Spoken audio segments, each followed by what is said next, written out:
नमस्कार माझ्या गोड मैत्रिणींनो, मी तुमचं माझ्या या चॅनलमध्ये स्वागत करत आहे.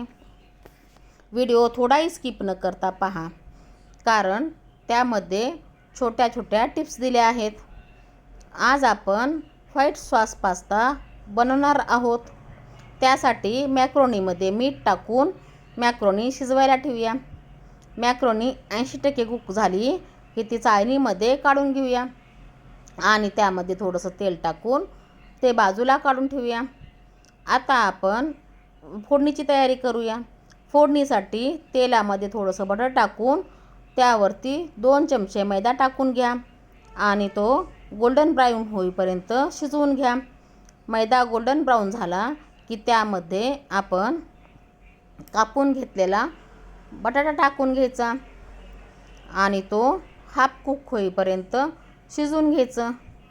बटाटा हा तेलामध्ये किंवा बटरमध्ये लवकर कुक होतो, त्यामुळे थोडासा कुक होईपर्यंत वाट बघूया. बटाटा कुक झाला की त्यामध्ये 1.5 वाटी दूध टाकून घेऊ.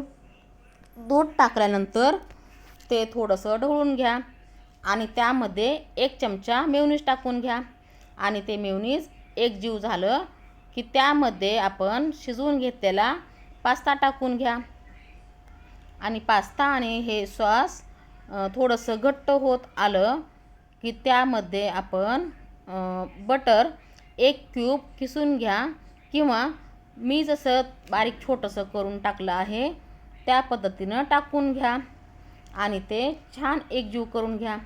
आता त्यामध्ये चिली फ्लेक्स आणि 1 चमचा ओरेगोनो टाकून घ्या. चिली फ्लेक्स आणि ओरेगोनोमुळे आपल्या पास्त्याला खूप छान चव येते. आता झाला आहे आपला पास्ता तयार. थोड्या वेळाने आपण ते काढून घेऊया. आता आपला पास्ता घट्ट झाला की आपण तो काढून घेऊया.